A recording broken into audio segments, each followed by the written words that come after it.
الحمد للہ وکفا وسلام علی عبادہ الذین اصطفى اما بعد اعوذ باللہ من الشیطان الرجیم بسم اللہ الرحمن الرحیم واضرب لهم مثل الرجلین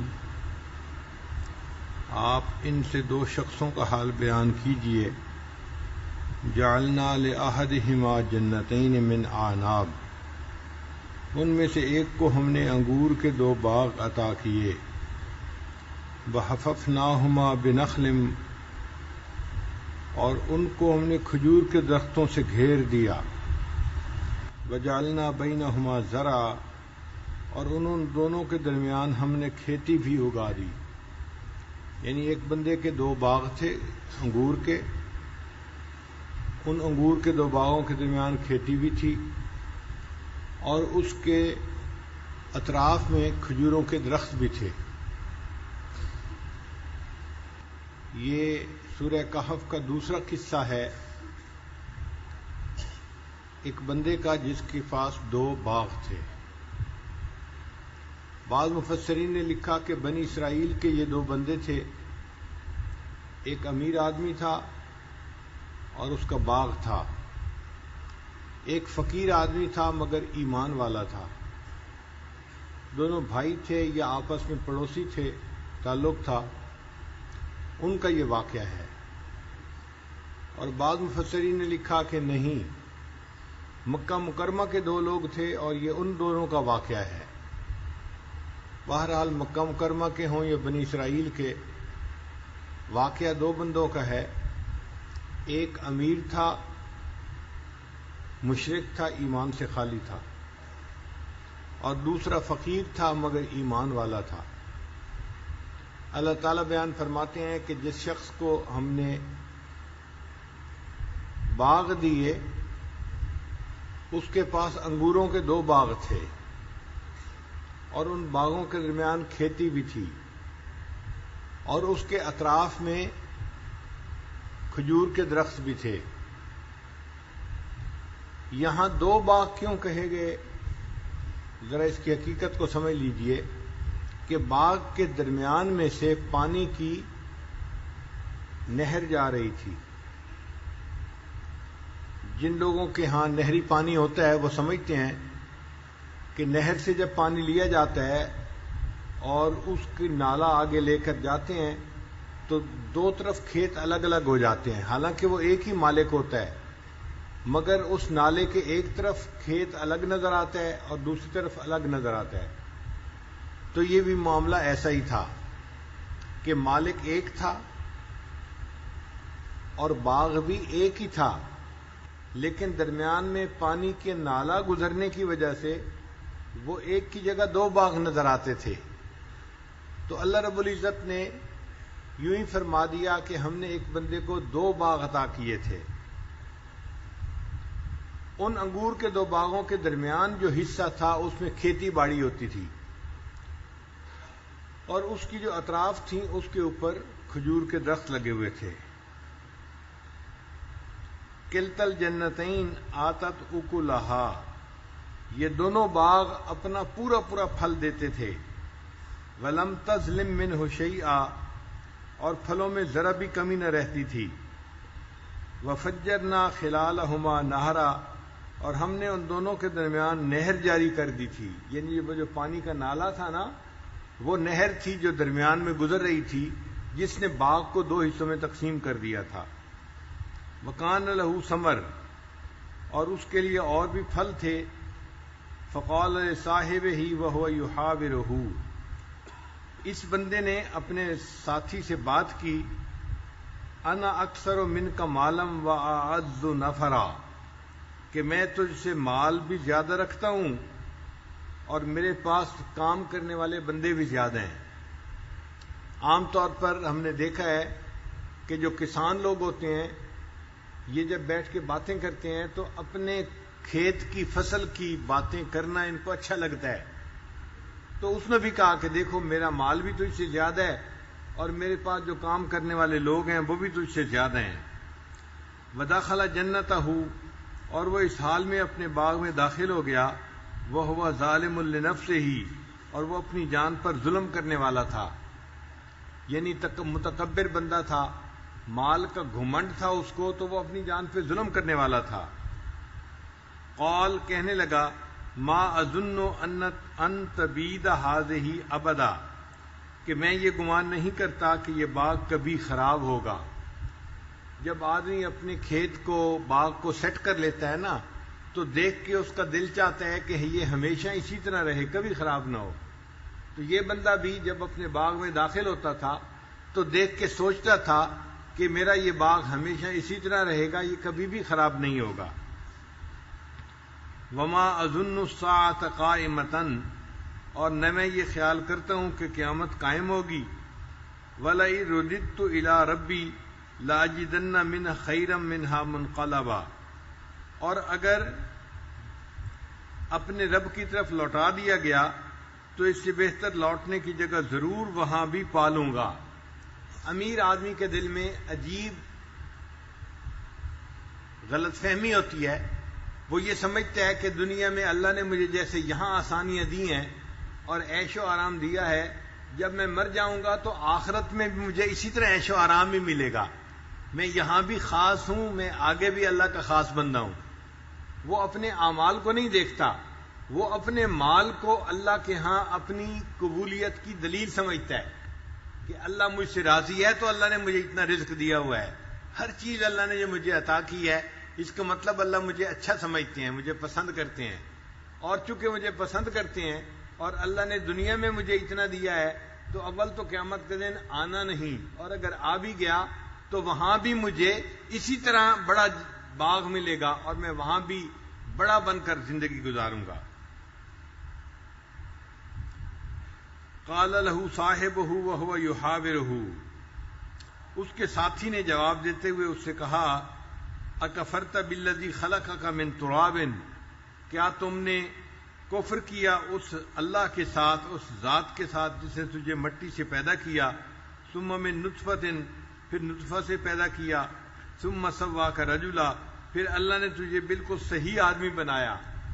یعنی اللہ نے تمہیں پیدا کیا، اگر وہ چاہتا تمہاری بصارت نہ ہوتی، سماعت نہ ہوتی، تمہارے جسم کے اعضاء ٹھیک نہ ہوتے، صحت اچھی نہ ہوتی، اللہ نے تمہیں بالکل صحیح صحت کے ساتھ صحیح سالم انسان بنایا، تو یہ اللہ کا تجھ پر فضل ہے اور کرم ہے۔ لَٰكِنَّ هُوَ اللَّهُ رَبِّي، تو میری بات تو یہ ہے کہ وہ اللہ میرا رب ہے، وَلَا أُشْرِكُ بِرَبِّي أَحَدًا، اور میں اپنے رب کے ساتھ کسی کو شریک نہیں ٹھہراتا۔ وَلَوْلَا إِذْ دَخَلْتَ جَنَّتَكَ، اور جب تو اپنے باغ میں داخل ہوا، قُلْتَ مَا شَاءَ اللَّهُ، تو تجھے چاہیے تھا کہ تو یہ کہتا کہ یہ اللہ کی طرف سے ہے، لا قوت الا باللہ، اللہ کے سوا کوئی قوت والا نہیں، ان ترنی انا اقل منک مالا و ولدا، اگر تو مجھے اس حال میں دیکھ رہا ہے کہ میں تجھ سے مال اور اولاد میں کم ہوں، فعسى ربی ان یؤتینی خیرا من جنتک، قریب ہے کہ میرا رب مجھے تجھ سے بہتر باغ عطا فرما دے، وَيُرْسِلَ عَلَيْهَا حُسْبَانًا مِّنَ السَّمَاءِ، اور تیرے باغ پر اللہ آسمان سے کوئی آفت بھیج دے، فَتُصْبِحَ صَعِيدًا زَلَقًا، جس کی وجہ سے تیرا باغ ایک میدان بن کر رہ جائے، اور يُصْبِحَ مَاؤُهَا غَوْرًا، اور اللہ تعالیٰ پانی کو زمین کے اندر نیچے اتار دے، فَلَن تَسْتَطِيعَ لَهُ طَلَبًا،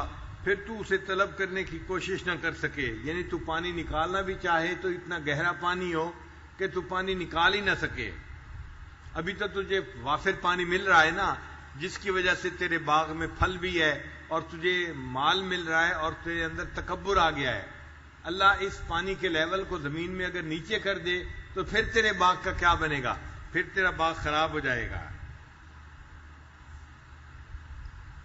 وَأُحِيطَ بِثَمَرِهِ، اور اس کے پھلوں کو آفت سے گھیر دیا گیا، فَأَصْبَحَ يُقَلِّبُ كَفَّيْهِ عَلَىٰ مَا أَنفَقَ فِيهَا، اور اس حال میں اس شخص میں اس نے صبح کی کہ جو کچھ اس میں خرچ کیا تھا اس پر ہاتھ ملنے لگ گیا، وَهِيَ خَاوِيَةٌ عَلَىٰ عُرُوشِهَا، مفسرین نے لکھا ہے کہ ایک آگ لگی اور اس کے جو درخت تھے وہ سارے کے سارے اس میں جل گئے۔ یہ جو انگور کے درخت ہوتے ہیں نا، یہ سیزن میں تو سرسبز ہوتے ہیں، پھل دیتے ہیں، جب سیزن ختم ہو جاتا ہے تو اس کے پتے بالکل خشک ہو جاتے ہیں، بلکہ اس کو کاٹ دیا جاتا ہے تو باقی خشک لکڑی کی طرح درخت رہ جاتا ہے۔ اب جب آگ لگی تو وہ جو خشک لکڑی کی طرح درخت تھے وہ جل گئے، اور اس کا باغ بالکل چٹیل میدان کی طرح بن گیا، اور اس نے پھلوں کو لٹکانے کے لیے جو اس کے اوپر چیزیں لگائی ہوئی تھیں وہ بھی جل کر نیچے گر گئیں۔ اب وہ افسوس کرنے لگا، میں نے تو اس باغ کو ڈیولپ کرنے کے لیے اتنا پیسہ خرچ کیا تھا، آگ لگ گئی، میرا پیسہ بھی ضائع ہو گیا اور میرا باغ بھی چلا گیا۔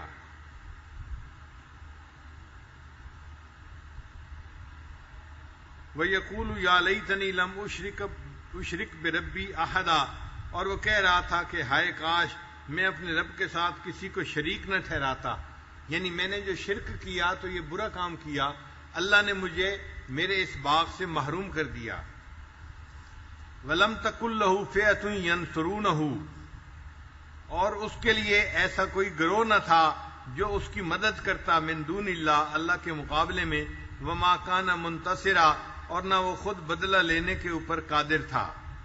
یہ جو آیت مبارکہ ہے نا، یہ خاص معنی رکھتی ہے کہ اللہ تعالیٰ نے اس متکبر بندے کے باغ کو جلا دیا اور اس سے نعمت کو واپس لے لیا، اور فرمایا کہ جب ہم نے نعمت کو واپس لے لیا نہ کوئی اس کی مدد کرنے والا تھا اور نہ وہ کوئی بدلہ لے سکتا تھا۔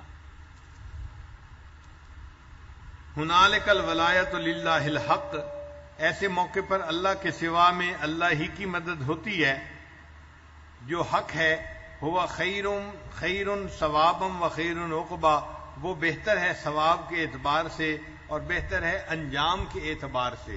یہ اس باغ والے کا قصہ ہے جو سورہ کہف کے اندر بیان کیا گیا۔ پھر اس کے ساتھ اللہ تعالیٰ دوبارہ انسان کو زندگی اور آدم علیہ الصلوۃ والسلام کے قصے کی طرف لے کے آتے ہیں۔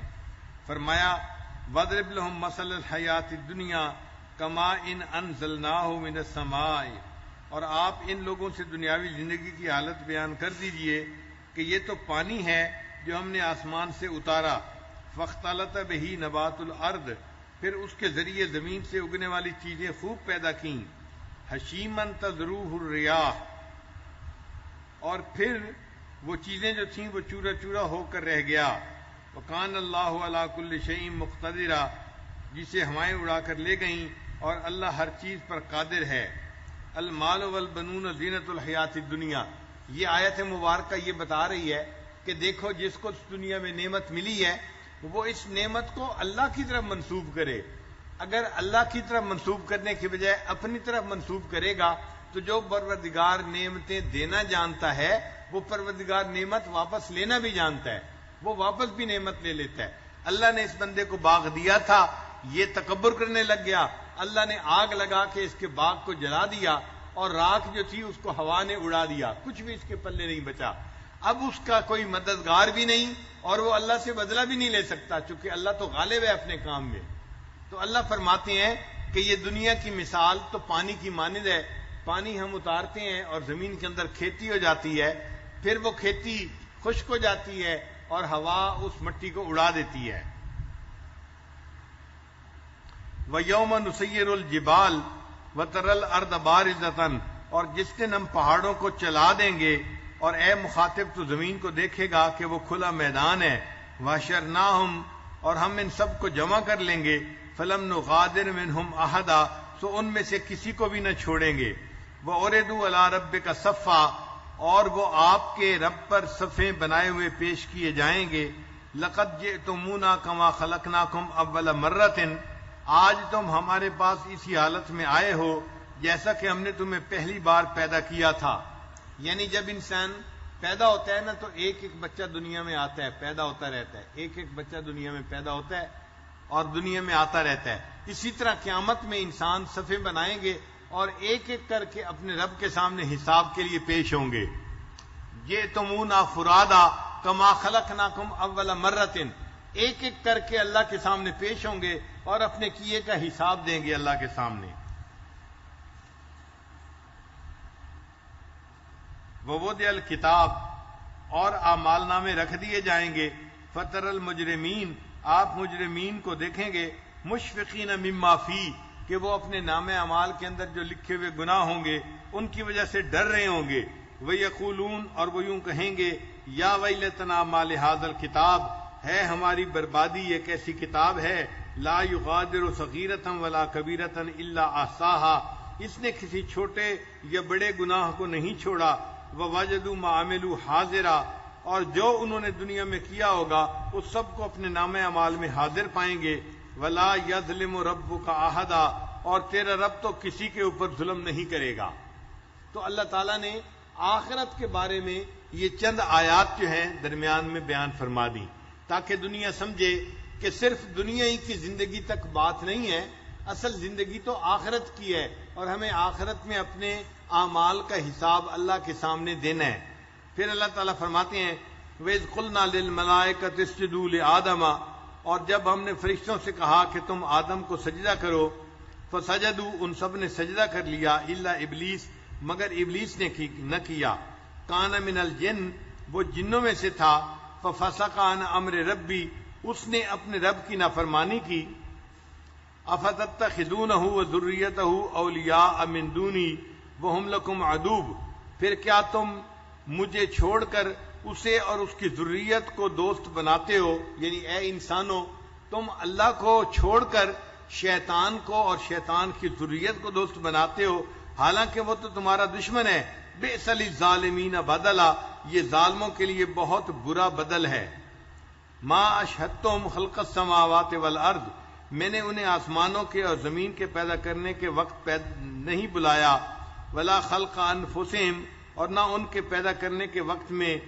وما کنت متخذ المضلین عضدا اور میں گمراہ کرنے والوں کو اپنا مددگار بنانے والا نہیں ہوں. وَيَوْمَ يَقُولُ نَادُوا شُرَكَائِيَ الَّذِينَ زَعَمْتُمْ اور اس دن کو یاد کرو جس دن اللہ فرمائے گا کہ تم انہیں بلاؤ جنہیں تم میرا شریک سمجھتے تھے. فَدَعَوْهُمْ پس وہ ان کو پکاریں گے. فَلَمْ يَسْتَجِيبُوا لَهُمْ اور وہ ان کے بت ان کے جو شرکا ہوں گے ان کو جواب نہیں دیں گے. وَجَعَلْنَا بَيْنَهُمْ مَوْبِقًا اور ہم ان کے درمیان ایک آڑ بنا دیں گے. وَرَأَى الْمُجْرِمُونَ النَّارَ اور مجرم لوگ دوزخ کو دیکھیں گے. فظنوا پھر یقین کر لیں گے انہم مواقعوها کہ وہ اس میں گرنے والے ہیں. ولم یجدوا عنها مصرفا اور اس سے بچنے کی کوئی اور ان کے پاس راہ نہیں ہے. وَلَقَدْ صَرَّفْنَا فِي هَذَا الْقُرْآنِ لِلنَّاسِ مِنْ كُلِّ مَثَلٍ اور لوگوں کے لیے ہم نے اس قرآن میں طرح طرح کے عمدہ مضامین بیان کیے ہیں. وَكَانَ الْإِنسَانُ أَكْثَرَ شَيْءٍ جَدَلًا اور انسان جھگڑے میں بہت زیادہ بڑھ کر ہے.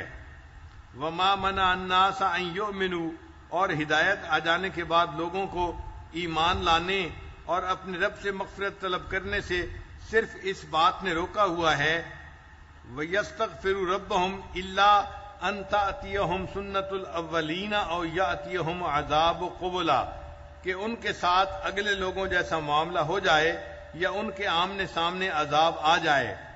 یعنی وہ ایمان اس لیے نہیں لاتے کہ یا تو وہ عذاب کے انتظار میں ہوتے ہیں یا وہ سمجھتے ہیں کہ جیسا پہلے لوگوں کے ساتھ معاملہ ہوا ایسا معاملہ ہمارے ساتھ بھی ہو. وَمَا نُرْسِلُ الْمُرْسَلِينَ إِلَّا مُبَشِّرِينَ وَمُنذِرِينَ اور ہم پیغمبروں کو صرف بشارت دینے والا اور ڈرانے والا ہی بنا کر بھیجتے رہے ہیں. وَيُجَادِلُ الَّذِينَ كَفَرُوا بِالْبَاطِلِ لِيُدْحِضُوا بِهِ الْحَقَّ اور جن لوگوں نے کفر اختیار کیا وہ باطل کے ذریعے جھگڑا کرتے ہیں. وَاتَّخِذُوا آیَاتِي وَمَا أُنذِرُوا هُزُوًا اور اس کے ذریعے حق کو ہٹا دیں اور لوگوں نے میری آیات کو اور جس چیز کے ان کو ڈرایا گیا مذاق کی چیز بنا رکھا ہے. یعنی لوگ شریعت کو مذاق بنا لیتے ہیں. انبیاء کرام کے ساتھ یہ لوگ جھگڑتے رہے اور اپنے غلط جو ہے موقف کے اوپر یہ لوگ ڈٹے رہے. وَمَنْ أَظْلَمُ مِمَّنْ ذُكِّرَ بِآيَاتِ رَبِّهِ اور اس سے بڑھ کر کون ظالم ہوگا جسے اس کے رب کی آیتوں کے ذریعے نصیحت کی گئی. فَأَعْرَضَ عَنْهَا اس نے اس سے روگردانی کی. وَنَسِيَ مَا قَدَّمَتْ يَدَاهُ اور جو کچھ اس نے آگے بھیجا ہے اسے بھول گیا. إِنَّا جَعَلْنَا عَلَىٰ قُلُوبِهِمْ أَكِنَّةً ہم نے ان کے دلوں پر اس کے سمجھنے کے لیے پردے ڈال دیے. أَن يَفْقَهُوهُ سمجھنے کے لیے. وَفِي آذَانِهِمْ وَقْرًا اور ان کے کانوں کے اندر بھی ڈانٹ دے رکھی ہے. یعنی کچھ لوگ ایسے ہوتے ہیں جیسے ان کے کانوں کے اندر کچھ ڈال دیا گیا، ان کو خیر کی بات سنائی نہیں دیتی اور ان کے دلوں پہ پردہ آ جاتا ہے، اور اس پردے کی وجہ سے وہ حق بات کو سمجھنے سے قاصر ہوتے ہیں۔ وَإِن تَدْعُهُمْ إِلَى الْهُدَىٰ، اگر تو ان کو ہدایت کی طرف بلائیں، فَلَن يَهْتَدُوا إِذًا أَبَدًا، تو وہ ایسی حالت میں ہرگز ہدایت پر نہ آئیں گے۔ وَرَبُّكَ الْغَفُورُ ذُو الرَّحْمَةِ، اور آپ کا رب بہت مغفرت کرنے والا ہے۔ لَوْ يُؤَاخِذُهُم بِمَا كَسَبُوا، اگر وہ پکڑ کرتا ان لوگوں کے اعمال کی وجہ سے، لَعَجَّلَ لَهُمُ الْعَذَابَ، تو ان کے لیے جلد ہی عذاب بھیج دیتا۔ بل لہم موعد، لیکن ان کے لیے تو ٹھکانہ ہے، وقت ہے ایک عذاب آنے کا۔